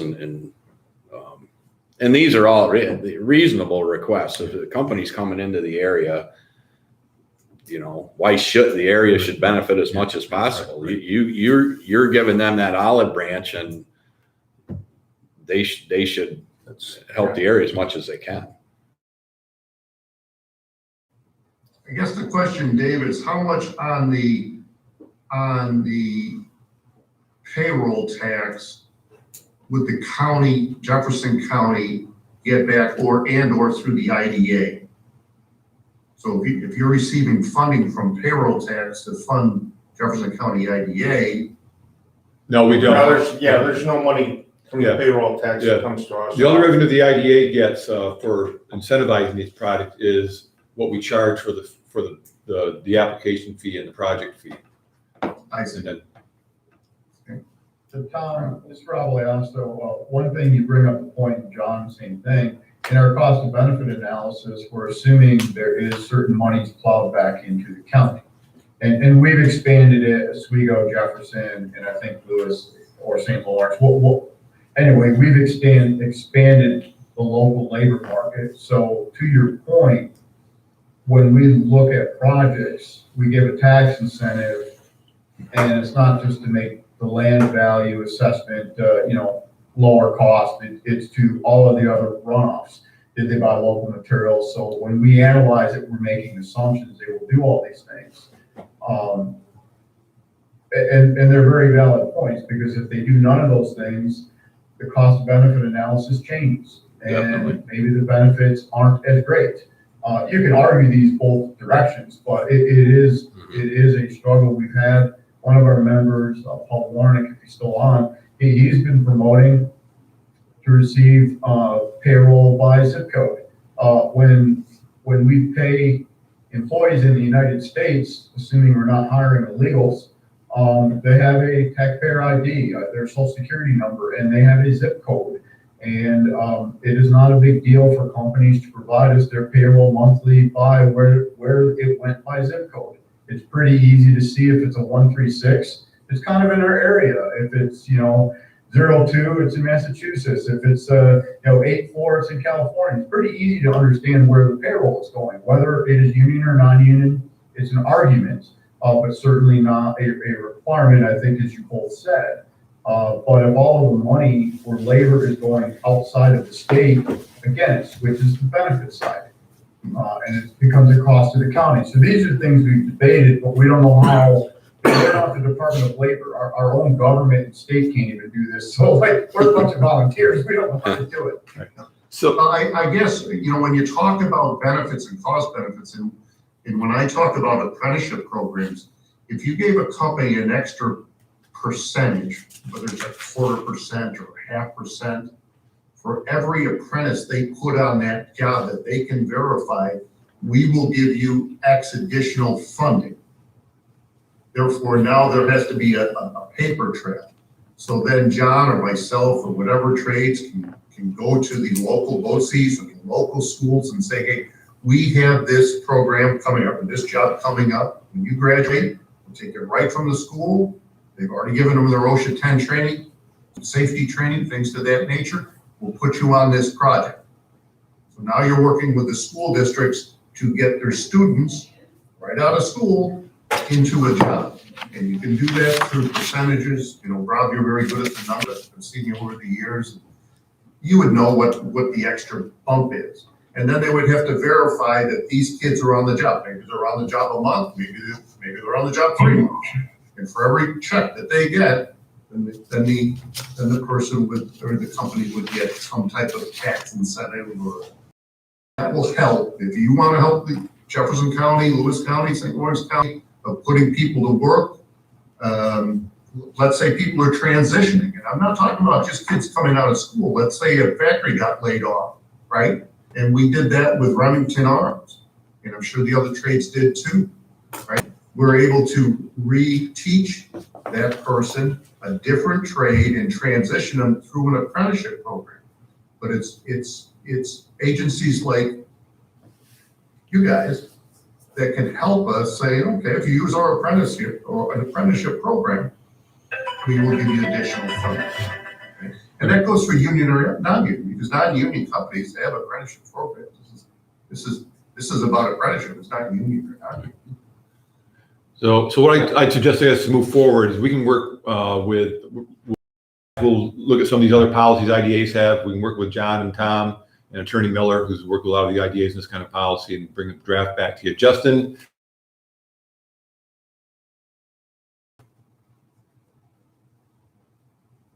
Sure, good morning. It's all good policy considerations. There's many counties in New York whose IDAs do have a local labor policy that provides flexibility and also incentivizes local labor. Monroe County is a great example that has had success in instituting local labor. Cayuga County has a good policy as well that provides deference to local labor, but also has built-in controls and flexibility for specialized trades that might not be in the local halls. Super specialized things can't necessarily be sourced locally all the time, so there's allowances for specialized trades. When we were touching on recapture and what the enforcement tools of the IDA are or would be with respect to the benefits that are provided, in terms of enforcement, there's ways to monitor the local labor, and that does require some bandwidth and staff time. So that's a consideration as these policies go into effect. Who's monitoring it? Who are the reports being sent to? And who's really involved? There's a bandwidth question to be addressed there. the enforcement can be done in a number of ways. You have the cessation of benefits. You know, if you're not following rules, the pipe can be terminated. Sales tax benefits can be terminated. And you know, ultimately, the biggest tool or hammer that the IDA would have to enforce a policy, if you chose to do so, would be to recapture benefits, and that's benefits that are realized to date. And there's only a really compressed period of time during a construction phase of a project. If you have a typical IDA project that has a 15-year pilot, you're probably only looking at 12 to 24 months of construction in the early phases where the trades are on site. So at that point in time, the IDA's benefits that are accruing to the developer or the owner are sales tax, and at that point, mortgage recording tax. Once a project is built and then assessed at as-built construction by the assessor, pilot or your enforcement tools are really cessation of benefits at that time. So those are your tools. There really isn't anything to deal with payroll tax, all that stuff is really on the developer side of the ledger. The things that the IDA has for enforcement are the benefits that you provide.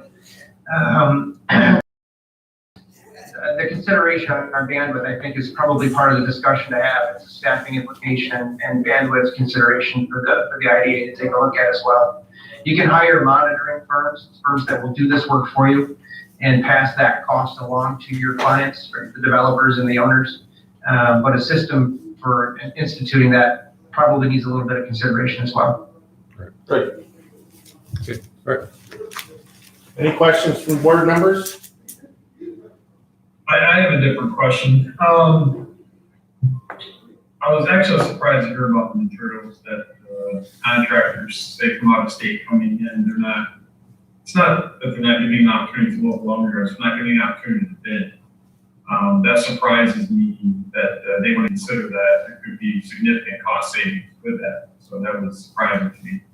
My question is with your labor force. So, as we all know in the trades, a lot of fathers and, they bring their sons in with them and, that lineage. How are your numbers of the folks coming into the trades now versus say what they were 25, 30 years ago? The numbers of, or the employees, your number of apprentices coming into it versus say 30 years ago, have they dropped? 30 years ago, they're about the same. We're taking about the same number of apprentices. I started my apprenticeship in 1986. We had 8 apprentices in Watertown. Right now, we've got 10 new apprentices a year. And that, I guess that father-son thing, I'm not saying we don't take sons of members in, we do, but it's certainly not a rubber stamp. I got a phone call from one of my members who's been in probably 20 years, 25 years, screaming at me because his son didn't get in the apprenticeship. I said, well, we have criteria how we interview and we stick by it. It doesn't matter who his father is. If he wants it bad enough, he knows what he has to do to get a second interview, and that's what he needs to do. So, and rightly so. It took me 2 tries to get in. I wasn't related to anybody, but I went and got extra training to make myself more qualified, got a second interview, I got in. The other thing we do that I wanted to mention, we recruit heavily at Fort Drum, and we're doing internships. We've got 2 soldiers right now on job sites doing internships, and we'll have another one next month. We're not necessarily recruiting for here. We hope they stay, but we give them information on the apprenticeship. If they're from Phoenix, Arizona, I give them information on the local union there and the apprenticeship there. So it's all in all, I think that's the problem again, like with the cycling of construction work. You know what I mean? And things go in waves. When the pandemic hit, I was laying awake at night worrying about, is all the funding, all the state. We do a lot of work at the prisons. We do a lot of work for the state, county, towns, and school districts. But luckily, and the other part, that the stock market and our funds have done unbelievable. That was my other big worry. So, but those are concerns. And when the downturn in the market, 07, 08, takes a couple of years to catch up with construction, but boy, when it does, it's bad. So that, I guess what I'm saying there is we can't get our numbers too big for a short term, rise in the work. But now, especially the linemen, it's even worse. There's predicted 10 to 20 years of line work. And with the advent of the electric car, the advent of all the new renewable sources and everything, that's going to just add more to it. So things do look to be busy for several years out now. Yeah, when I was referring to the father-son thing, I guess what I meant there was that lineage is also recruiting as well. So Korea was referring to sort of a positive. Yeah. But depends what kind of usually my contractor's total cost, more of it is in the benefits. Like when I've organized somebody, which means I've recruited an electrician from a non-union company to come with us. Usually he's paying part of his off if those monies are going into benefits, and that person has health insurance and accumulates a retirement for his later years. But so if we go, there isn't, I don't think there's that much discrepancy between the union and the non-union. If they're good and if they're a good tradesman on the non-union side, they're going to demand a pretty decent wage. And again, usually I guess meeting up with that alone is how does it go try to sell that to younger privates or younger? Oh yeah, that's a challenge. When you're 25, 26 years old, you never think you're going to retire and you're not going to get sick, and thankfully, and there's been a big generational change though. This younger group right now, values their time off more. We're transitioning right now. Currently we do night school. So our apprentices come to school 2 nights a week all winter. And that's how it was when I went through. We're transitioning starting this fall. We're going to go to a day school model. And 5 or 6 years ago, I was dead set against it. Now I'm more the reason I'm for it. There's no doubt that you can do the quality of the education better. Somebody works 8 hours on a construction site, then they're driving here and they got to sit in class and pay attention. You get them fresh at 7 a.m. in the morning. You're teaching, and we've added to our facilities. I put an addition on, so we do more hands-on training, which is going to benefit the apprentices and the contractors greatly. But so the weeks they have school, they're only going to get 32 hours. And we floated this to the apprentices, and 75% of them were right away. Yeah, I want to do that. Now we had our interviews last month. We interview every month. I had interviews last month, and there was an individual who was a little older. He's in his 30s, and we told him that he had done all his research, and it was night school. So we told him in the interview, well, we're changing to day school, and he goes, wait a minute. His mindset was like mine was when I went through. I was going to get 40 hours no matter. I drug myself to work when I was sick and everything else, and never turned overtime down. This generation's different about that. They take more time off. They turn overtime down. It's a generational thing, and it's just a change. That paid sick leave thing's that's been an upheaval for our industry because the state didn't look at us, and now a contractor that bid a job, bid that for productive hours all the time. Now you're throwing in, oh no, this guy got paid, he's not there. So, but that's a generational change. So Rob, I want to jump in on your first question as far as apprenticeships and the Carpenters Union is concerned. We have well over 300 apprentices throughout our area.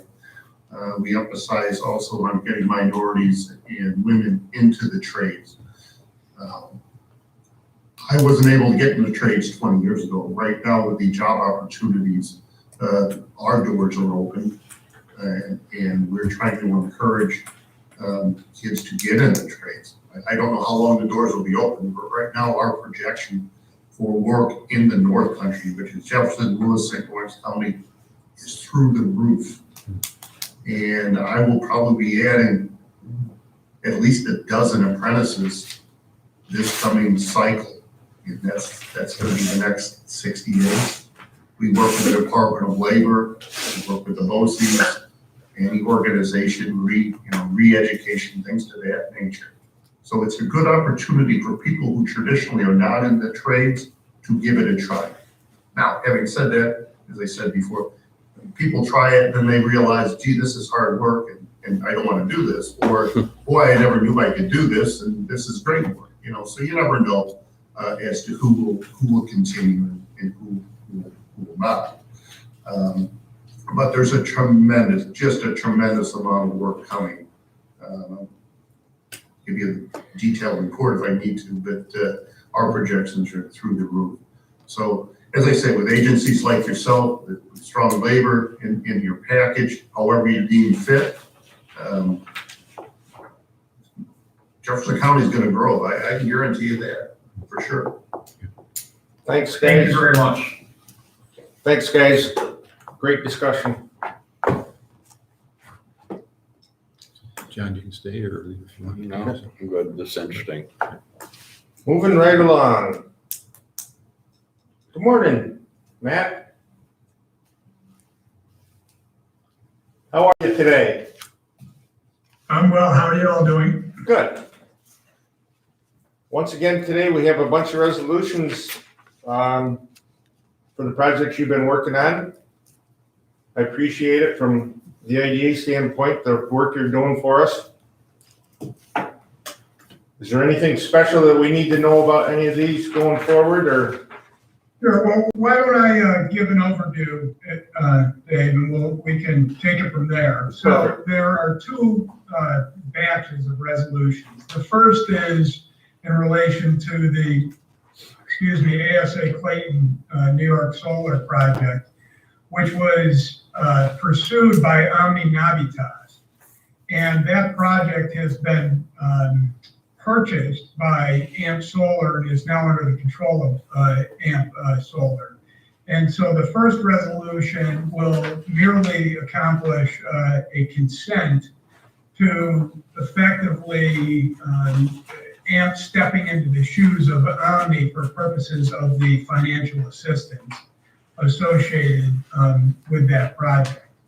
And then the second batch of resolutions relate to Nexamp's developments with Butterville, Murray Jackson Solar, and the two other projects, Pamelia Solar and Waddington Road.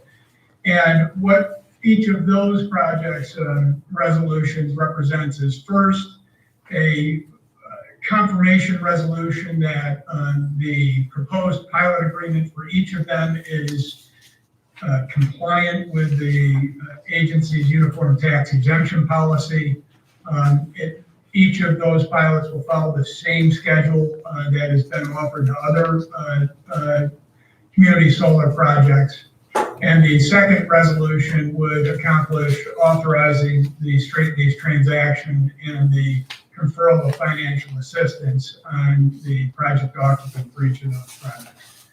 And the hope is that I spoke with company counsel yesterday that we'll be able to close each of those by month end or early June. And so each of those projects can commence construction in the June timeframe. And that's it. If anyone has any questions, let me know. And Matt, on the AMP, on consenting for the AMP taking Omni's place, I saw my note yesterday. Any thoughts on that about asking, make sure they recertify some elements of the application, like the cost and stuff like that, so we have that on record? Yeah, I think that makes good sense, Dave. That application might be viewed as somewhat stale. And so just to have them refresh or confirm the numbers in it is a good idea. And we can capture those in the transaction documents. Okay. Any board members have questions for Matt? So closing on AMP will be by month's end or sometime? I think AMP is going to be well, we haven't engaged with AMP's council yet, but my guess is that AMP would be a June closing. And so right now, our firm is handling 9 of these projects for you. US Light Energy projects, there are 2 of those. We're hoping to close those this month. The 4 next AMP projects would be either end of month or early June. The Omni Navitas, they still have 2 projects that that have not yet closed, and Dave Zumbeck's been in touch with the lead developer on those projects, and they were hoping to do that in 1 to 2 months. That seems to slip a little bit, but that's okay. We can hopefully capture those in June. And then the AMP Energy project, which is just recently come to life with their submission of documentation of their taking over that project from Omni Navitas. So there could be all 9 of these projects closing by the end of June. Wow. It just reminded the Omni project, the AMP is taking over. We actually did the final approval on that back in, I think it was October of last year. We've just been holding off on the closing, waiting for this material to do this, move ahead. Yep. Okay, we'll start right into the resolutions. Our first resolution is an agency consent resolution. I have resolution number 0506, 2021.02. It's a resolution of Jefferson County Industrial Development Agency consenting to the change of control of ASA Clayton, New York Solar One LLC, the company. I'd entertain a motion and a second on this resolution. Discussion. Roll call vote, please. Dave, Yes. John, Yes. Rob, Yes. Ed is absent, Paul, Yes. Bill is absent, Lisa. Yes. Resolution carries. Thank you. 0506, 2021.03. It's a resolution determining the conformity of planned financial assistance with uniform exempt policy for a certain commercial project for Butterville Road Solar LLC, the company. I have a motion and a second on this resolution. Yes. Second, Rob also. Any discussion? Roll call vote, please. Dave, Yes. John, Lisa. Yes. Thank you. Page 89 of our packet, I have an authorizing resolution. Resolution number 0506, 2021.04. It's a resolution of Jefferson County Industrial Development Agency taking official action towards a straight lease transaction with Butterville Road Solar LLC, the company, for the purpose of acquisition, construction, installation, and equipping of a solar-powered electric generating facility in the town of Henderson. May I have a motion and a second, please? So moved, Lisa. Second, John. Discussion? Roll call vote, please. Dave, Yes. John, Yes. Rob, Yes. Ed is absent, Paul, Yes. Bill is absent, Lisa. Yes. Resolution carries. Thank you. On page 99 of our packet, I have tax exempt resolution. Resolution number 0506, 2021.05. It's a resolution determining the conformity of a planned financial assistance with uniform tax exempt policy for a certain commercial project for Lorraine Jackson Solar LLC, the company. I have a motion and a second, please. So moved, Rob also. Second, Lisa. Discussion? Roll call vote, please. Dave, Yes. John, Yes. Rob, Yes. Ed is absent, Paul, Yes. Bill is absent. Lisa? Yes. Resolution carries. Thank you. Page 103 of our packet, I have an authorizing resolution. Resolution number 0506, 2021.06. It's a resolution of the Jefferson County Industrial Development Agency taking official action toward a straight lease transaction with Luray Jackson Solar LLC, the company, for the purpose of acquisition, construction, installation, and equipping of a solar-powered electric generating facility in the town of Luray. I have a motion and a second, please. Yes. Second, John. Discussion? Roll call vote, please. Dave? Yes. John? Yes. Rob? Yes. Ed is absent. Paul? Yes. Bill is absent. Lisa? Yes. Resolution carries. Thank you. Page 113 of our packet, I have a tax exemption resolution. Resolution number 0506, 2021.07.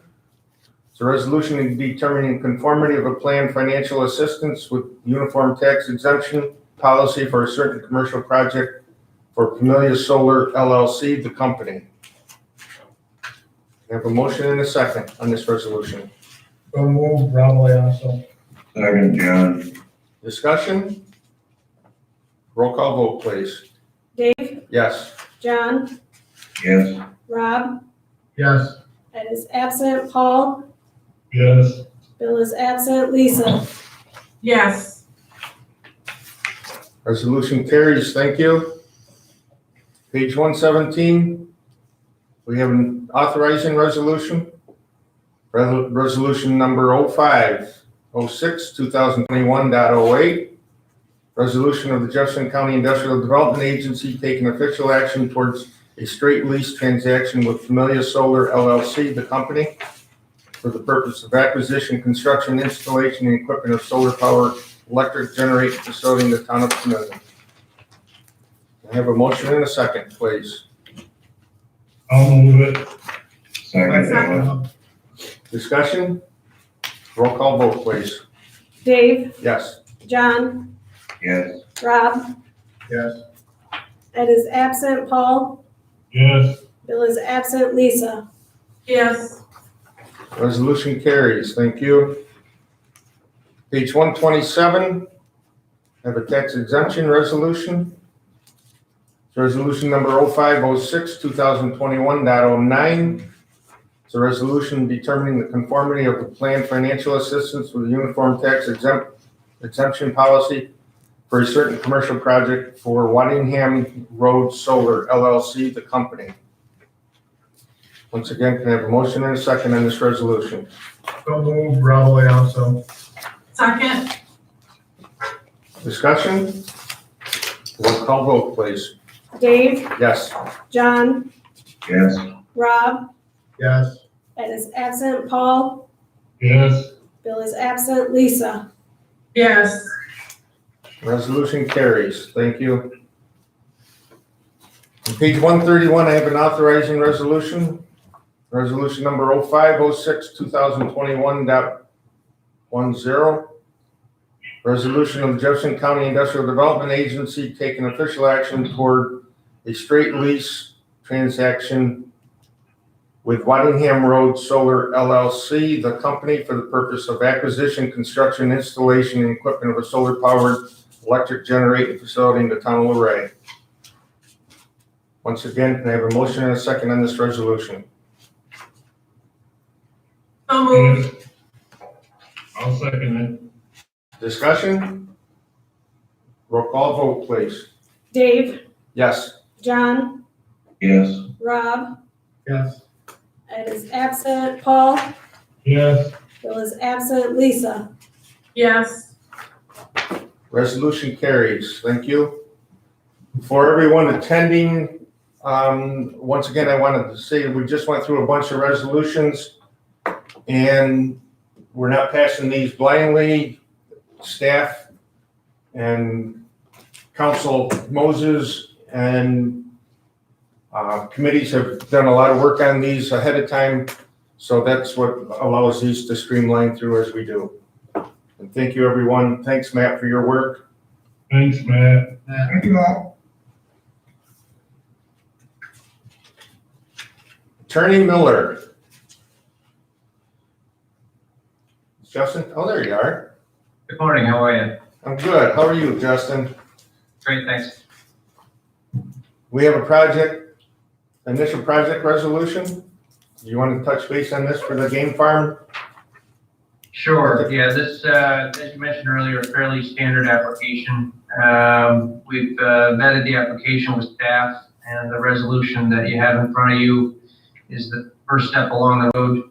Simply accepts the application as complete and authorizes the scheduling and conduct of a public hearing in accordance with the GML to be done at the time that staff confirms. And once that public hearing is conducted, we'll be back in front of the board for a project authorizing resolution that will get you to the same point that the four you just approved will. So it's just the first step along the way.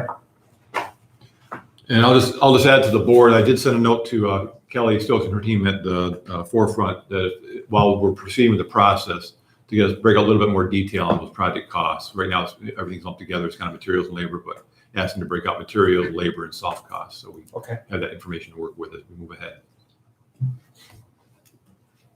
Any questions from board members for Attorney Miller or? Okay, with that, page 139 of our packet, I have initial project resolution. It's resolution number 0506.2011.11.